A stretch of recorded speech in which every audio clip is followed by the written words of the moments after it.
जय हिंद दोस्तों। आज के इस सेशन में हम लोग मॉडर्न हिस्ट्री का रिवीजन करेंगे। मॉडर्न हिस्ट्री में आज हम लोग सब्जेक्टिव का रिवीजन करेंगे। यह ज्ञान बिंदु जीएस एकेडमी में रोशन सर के द्वारा पढ़ाया गया क्लास नोट्स है, जिसका हम लोग आज रिवीजन करने वाले हैं। तो चलिए आज स्टार्ट करते हैं। आज का पहला टॉपिक है, पहला चैप्टर को आज हम लोग देखेंगे, जिसमें आज हम लोग करने वाले हैं भारत में यूरोपीय कंपनियों का आगमन। तो चलिए दोस्तों स्टार्ट करते हैं। मुगल वंश की स्थापना से पूर्व एकमात्र यूरोपीय कंपनी भारत आई। उसका नाम पुर्तगाली ईस्ट इंडिया कंपनी है। इस कंपनी का भारत आगमन 1498 ईस्वी में हो गया था। आगे देखेंगे, भारत आने वाली प्रथम यूरोपीय कंपनी पुर्तगाली है तथा सबसे अंतिम में भारत से जाने वाली यूरोपीय कंपनी भी पुर्तगाली है। अर्थात हम यह कह सकते हैं कि भारत में सबसे अधिक वर्षों तक रहने वाली यूरोपीय कंपनी पुर्तगाली है। 15वीं शताब्दी में यूरोप महादेश के दो देश स्पेन और पुर्तगाल भौगोलिक खोज में सबसे महत्वपूर्ण भूमिका निभाया। पुर्तगाली यात्री बार्थोलोम्यो डियाज 1487 ईस्वी में, कब? तो 1487 ईस्वी में कैप ऑफ गुड होप अर्थात आशा अंतर्द्वीप की खोज की। स्पेनिश यात्री कोलंबस 1492 ईस्वी में अमेरिका की खोज किया तथा उसे नई दुनिया कहकर पुकारा और वहाँ के लोगों को रेड इंडियन कहा। आगे देखते हैं, पुर्तगाली यात्री वास्को डिगामा 1498 ईस्वी में गुजराती पथ प्रदर्शक अब्दुल माजिद या अब्दुल मुनीद की सहायता से भारत के लिए समुद्री मार्ग को खोजने में सफलता प्राप्त की। अर्थात हम ये कह सकते हैं कि भारत के लिए समुद्री मार्ग की खोज वास्को डिगामा ने किया। वास्को डिगामा सर्वप्रथम केरल के मालाबार तट पर अर्थात भारत के पश्चिमी तट पर पहुंचा। वास्को डिगामा का स्वागत केरल के राजा जमोरिन ने किया। केरल के राजा जमोरिन ने वास्को डिगामा का स्वागत किया। इसका विरोध अरबी मूल के व्यापारियों ने किया था। भारत आने वाला द्वितीय पुर्तगाली यात्री अल्ब्रेज केब्राल था। भारत आने वाला दूसरा पुर्तगाली यात्री अल्ब्रेज केब्राल था, जो 1500 ईस्वी में भारत आया था। इन्होंने ही ब्राज़ील की खोज की थी। अब अगला पॉइंट देखेंगे, वास्को डिगामा 1498 ईस्वी में भारत से लौटने के क्रम में कुछ मसाला भारत से खरीदा और वह उस मसाले को लेकर पुर्तगाल वापस गया।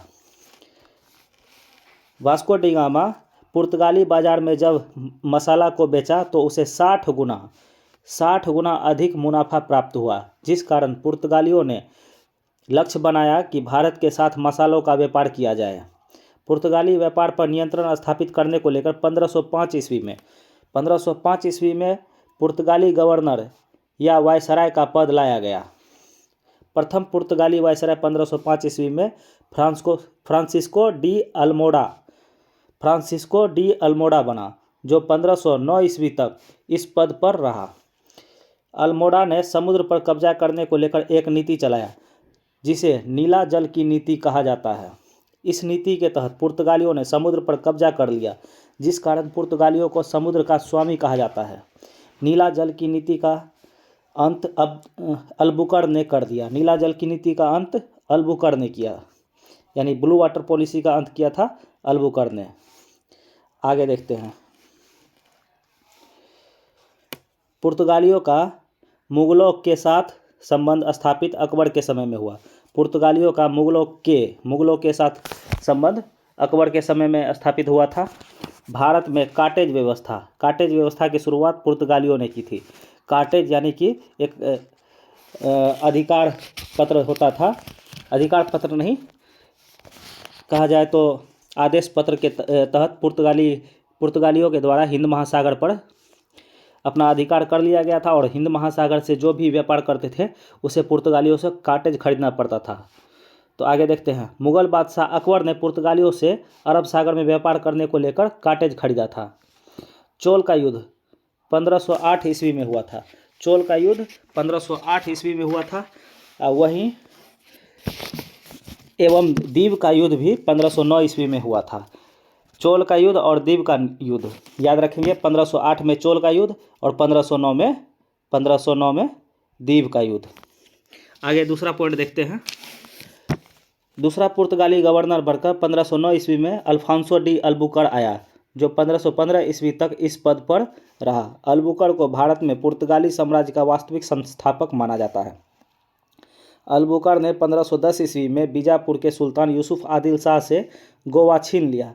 अल्बुकर ने पुर्तगाली पुरुषों को प्रोत्साहित किया कि वे भारतीय स्त्री से विवाह करें। भारतीय स्त्री से विवाह करने के लिए किसने प्रोत्साहित किया पुर्तगाली पुरुषों को?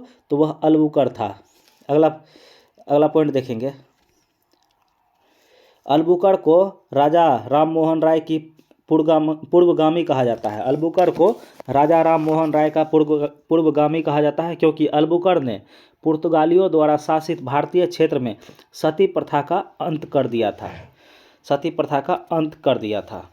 पुर्तगालियों ने गोवा, दमन दीव, दादर नगर हवेली का उपनिवेशीकरण किया था। पुर्तगालियों ने गोवा, दमन दीव, दादर नगर हवेली का उपनिवेशीकरण किया। पुर्तगालियों ने मध्य अमेरिका से आलू, तंबाकू, मक्का भारत लाया। अर्थात हम ये कह सकते हैं कि पुर्तगालियों के भारत आगमन से ही भारत में उपरोक्त वस्तु यानी कि आलू, तंबाकू, मक्का का खेती होना प्रारंभ हुआ। पुर्तगालियों ने भारत में प्रिंटिंग प्रेस और जहाज निर्माण करा। किसने? तो पुर्तगालियों ने प्रिंटिंग प्रेस और जहाज निर्माण का विकास किया। वास्को डी गामा 3 बार भारत आया। पहला बार 1498 ईस्वी में, दूसरा बार 1502 ईस्वी में और अंतिम और तीसरा बार 1524 ईस्वी में। फिर से एक बार रिकॉल करेंगे। वास्को डी गामा 3 बार भारत आया, 1498 में, 1502 में और 1524 में। 1498, 1502, 1524। अगला पॉइंट देखेंगे। पुर्तगालियों ने हिंद महासागर में फारस की खाड़ी में हारमुज में अपनी अड्डा बनाया। पुर्तगालियों ने हिंद महासागर में फारस की खाड़ी में हारमुज में अपना अड्डा बनाया। पुर्तगालियों को 1632 ईस्वी में हुगली से खदेड़ने का श्रेय मुगल बादशाह शाहजहां को जाता है। आज़ादी के बाद भी पुर्तगाली ईस्ट इंडिया कंपनी भारत में बनी रही। भारत की सेना ने 1961 ईस्वी में ऑपरेशन विजय के तहत गोवा को पुर्तगालियों से मुक्त करवाया। अब 1961 के समय में गोवा के पुर्तगाली गवर्नर एंटोनियो सिल्वा थे। इसको याद रखें, कभी कभी पूछ दिया जाता है। जो 1961 में जिस समय पुर्तगाली वापस भारत से जा रहे थे उस समय पुर्तगाली गवर्नर जनरल कौन था? तो एंटोनियो सिल्वा। 12वां संविधान संशोधन 1962 के तहत गोवा को केंद्र शासित प्रदेश का दर्जा दिया गया। इसको फिर से एक बार याद रखेंगे, यह पॉलिटी का पॉइंट है। 12वां संविधान संशोधन 1962। 12वां संविधान संशोधन 1962 के तहत गोवा को केंद्र शासित प्रदेश का दर्जा दिया गया। लेकिन बाद के वर्षों में 56वां संविधान संशोधन 1978 के तहत गोवा को पूर्ण राज्य का दर्जा दिया गया था। गोवा वर्तमान समय में क्षेत्रफल के आधार पर भारत का सबसे छोटा राज्य है। पुर्तगाली ईस्ट इंडिया कंपनी को इस्तादो द इंडिया कंपनी के नाम से जाना जाता है। पुर्तगाली ईस्ट इंडिया कंपनी को किस नाम से जाना जाता है? तो इस्तादो इंडिया कंपनी के नाम से जाना जाता है। अब है आगे Dutch East India Company. Netherland या हॉलैंड के निवासी को डच कहा जाता है। इंडिया आने वाले प्रथम डच यात्री कॉर्नेलियन हाउटमैन था। भारत आने वाला प्रथम डच यात्री कौन था? तो कॉर्नेलियन हाउटमैन था, जो 1596 ईस्वी में भारत की यात्रा पर आया था। डच ईस्ट इंडिया कंपनी की स्थापना 1502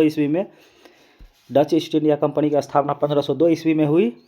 इस कंपनी को वेरिंग दे ओस्ते इंडसे कंपनी भी कहा जाता है। डच ईस्ट इंडिया कंपनी का नाम एक बार फिर से देखेंगे, वेरिंग दे ओस्ते इंडसे कंपनी भी कहा जाता है। डच ईस्ट इंडिया कंपनी ने अपना पहला व्यापारिक कारखाना 1605 ईस्वी में आंध्र प्रदेश के मसूलीपट्टनम में खोला। आगे चलकर डचों ने अपना मुख्यालय नगर नागपट्टनम को बनाया। डचों ने भारत के तुलना में इंडोनेशिया के साथ व्यापार में ज़्यादा रुचि लिया। डचों ने सिर्फ भारत के पूर्वी तट पर अपना व्यापारिक कारखाना खोला। आगे देखेंगे। सूती वस्त्र को निर्यात की वस्तु बनाने का श्रेय डचों को जाता है। भारत में डचों का पतन बेदरा के युद्ध से हुआ। भारत में डचों का पतन किस युद्ध से हुआ? तो बेदरा का युद्ध। बेदरा का युद्ध 1759 ईस्वी में 1759 ईस्वी में ब्रिटिश ईस्ट इंडिया कंपनी और डच ईस्ट इंडिया कंपनी के बीच हुआ। इस युद्ध में डचों की हार हुई। ब्रिटिश ईस्ट इंडिया कंपनी, आगे पढ़ेंगे ब्रिटिश ईस्ट इंडिया कंपनी के बारे में। ब्रिटिश ईस्ट इंडिया कंपनी सन 1600 ईस्वी में ब्रिटिश ईस्ट इंडिया कंपनी की स्थापना हुई। इस कंपनी की स्थापना governor and company of merchant of London trading of east India's के नाम से हुआ। फिर से एक बार देखेंगे इसका नाम, governor and company of merchant of London trading east Indies के नाम से हुई। कंपनी की स्थापना के समय ब्रिटिश महारानी एलिजाबेथ प्रथम थी, जिन्होंने ब्रिटिश ईस्ट इंडिया कंपनी को मात्र 15 वर्षों के लिए व्यापार करने का एकाधिकार प्रदान किया।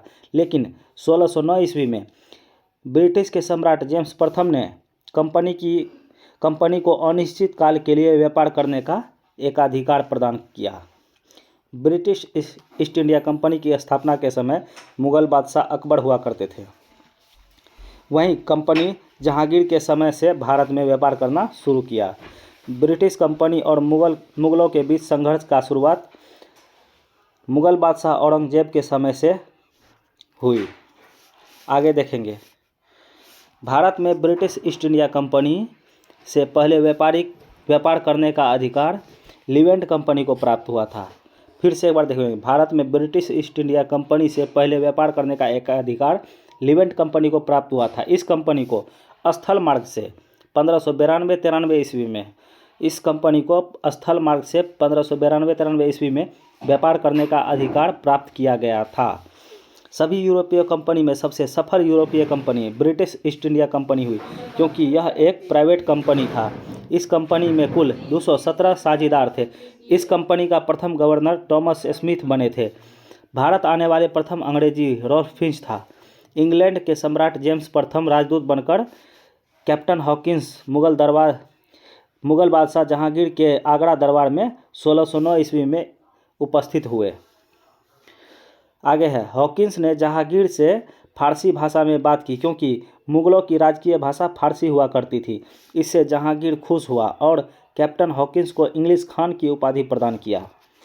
आगे देखेंगे, लेकिन ध्यान रहे कि जहांगीर कैप्टन हॉकिंस को व्यापारिक छूट नहीं दिया। इंग्लैंड के राजा जेम्स प्रथम के राजदूत बनकर 1615 ईस्वी में सर टॉमस रो जहांगीर के दरबार में आया, जिसे जहांगीर ने व्यापारिक छूट प्रदान किया था। कैप्टन हॉकिंस को जहांगीर ने व्यापारिक छूट नहीं दिया। बाद में इंग्लैंड के राजा जेम्स प्रथम का राजदूत बनकर 1615 ईस्वी में सर टॉमस रो जहांगीर के दरबार में आया था, जिसे जहांगीर ने व्यापारिक छूट प्रदान किया था। आगे, स्वाली का युद्ध। यह युद्ध गुजरात के सूरत नामक शहर में 29 से 30 नवंबर 1612 को ब्रिटिश ईस्ट इंडिया कंपनी एवं पुर्तगाली ईस्ट इंडिया कंपनी के बीच हुआ। इस युद्ध में अंग्रेजों की जीत हुई। स्वाली का युद्ध नवंबर 1612 ईस्वी में 29 से 30 नवंबर 1612 ईस्वी में ब्रिटिश ईस्ट इंडिया कंपनी और पुर्तगाली ईस्ट इंडिया कंपनी के बीच में हुआ। मुगलों का प्रमुख व्यापारिक केंद्र सूरत था। मुंबई, यह सालसेट द्वीप पर स्थित है। सवाल पूछा जाता है, सालसेट द्वीप पर कौन सा शहर स्थित है? तो मुंबई। यह द्वीप सर्वाधिक आबादी वाला द्वीप है। इस शहर की स्थापना गेराल्ड अंगियार ने किया था। तो मुंबई का स्थापना किसने किया था? यानी उस समय का बम्बई का स्थापना गेराल्ड अंगियार ने किया था। आगे देखेंगे, 1661 में पुर्तगाली राजकुमारी कैथरीन का विवाह ब्रिटिश राजकुमार चार्ल्स द्वितीय के साथ हुआ। 1661 ईस्वी में पुर्तगाली राजकुमारी कैथरीन का विवाह ब्रिटिश राजकुमार चार्ल्स द्वितीय के साथ हुआ। इस विवाह के उपरांत चार्ल्स द्वितीय को पुर्तगालियों ने दहेज के रूप में बम्बई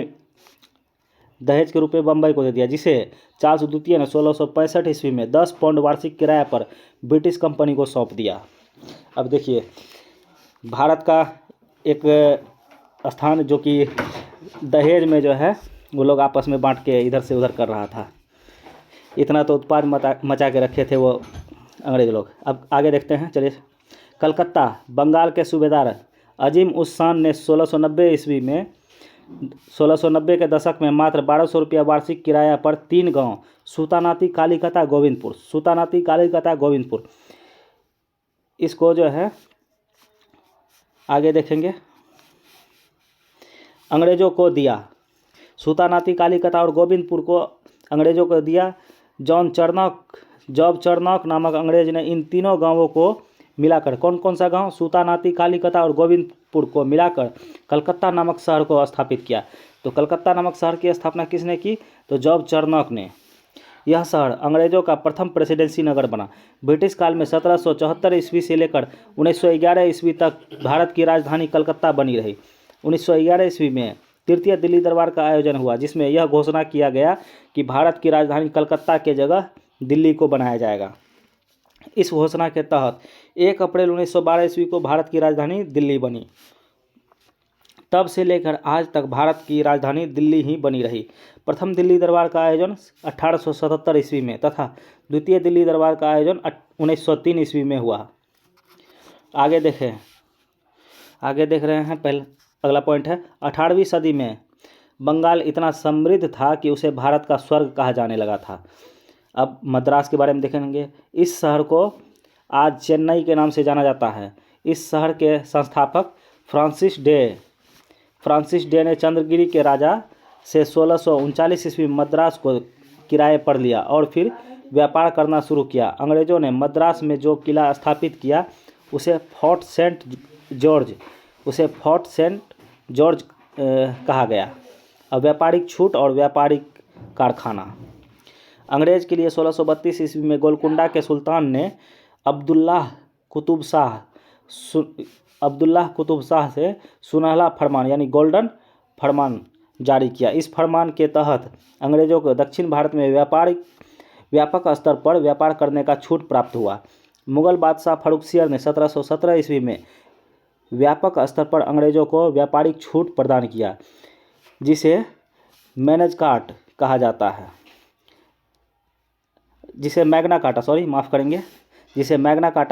व्यापारिक छूट को मैग्ना कार्टा एक फ्रांसीसी शब्द है। इसका प्रयोग पहली बार इंग्लैंड में हुआ था। इसके बारे में जानेंगे। मैग्ना कार्टा एक फ्रांसीसी शब्द है। इसका पहली बार प्रयोग इंग्लैंड में हुआ था।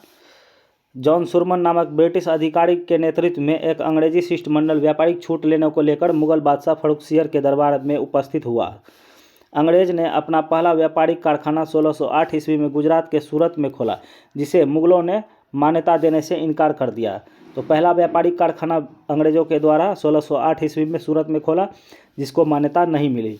अंग्रेज़ों ने अपना दूसरा कारखाना आंध्र प्रदेश के मसूलीपट्टनम में 1611 ईस्वी में खोली, जिसे कर्नाटक के सरकार ने शीघ्र मान्यता प्रदान कर दिया। यह अंग्रेज़ों द्वारा स्थापित मान्यता प्राप्त फैक्ट्री है। अंग्रेज़ों ने भारत के पूर्वी तट पर ओडिशा के बालासोर में 1633 ईस्वी में अपना पहला कारखाना खोला। अंग्रेज़ों ने बंगाल में अपना पहला कारखाना 1651 ईस्वी में हुगली में खोला। आगे देखेंगे।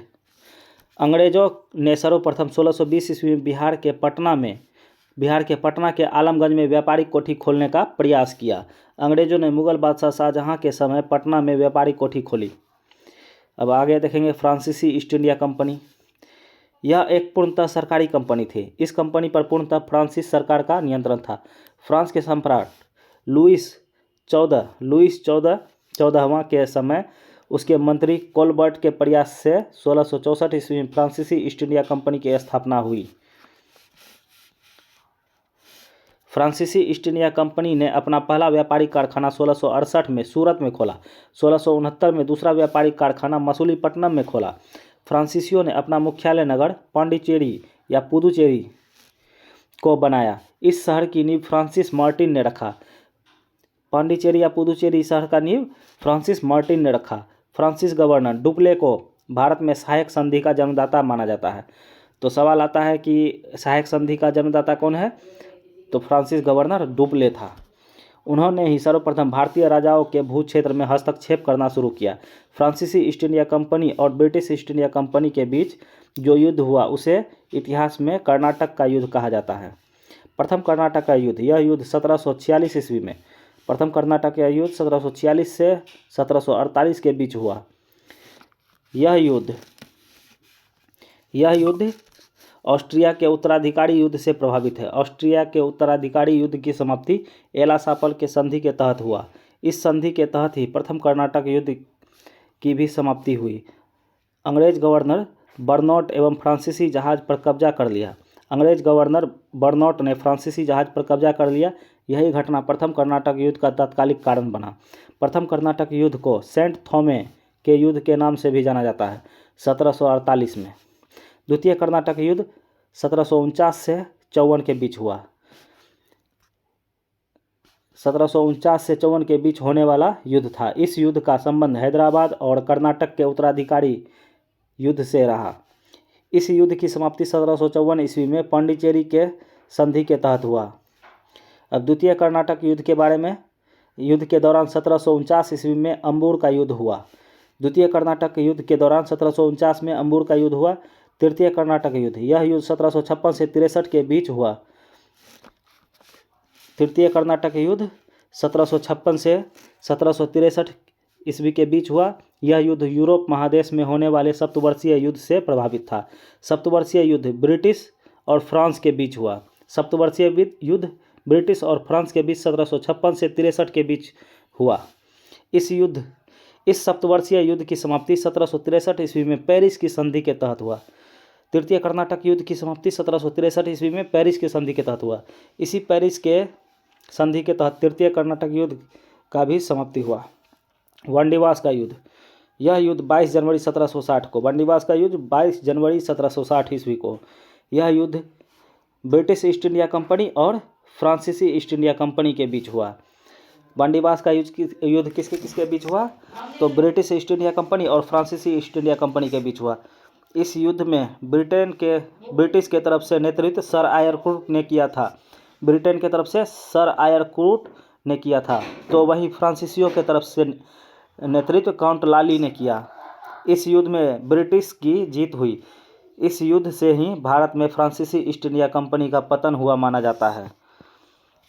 इसके साथ ही मॉडर्न इतिहास का यह पहला चैप्टर समाप्त हुआ। आशा करता हूँ कि आप लोग इसे 2-3 बार रिवीजन करेंगे और आगे मैं इसका ऑब्जेक्टिव वीडियो अपलोड करूँगा। धन्यवाद।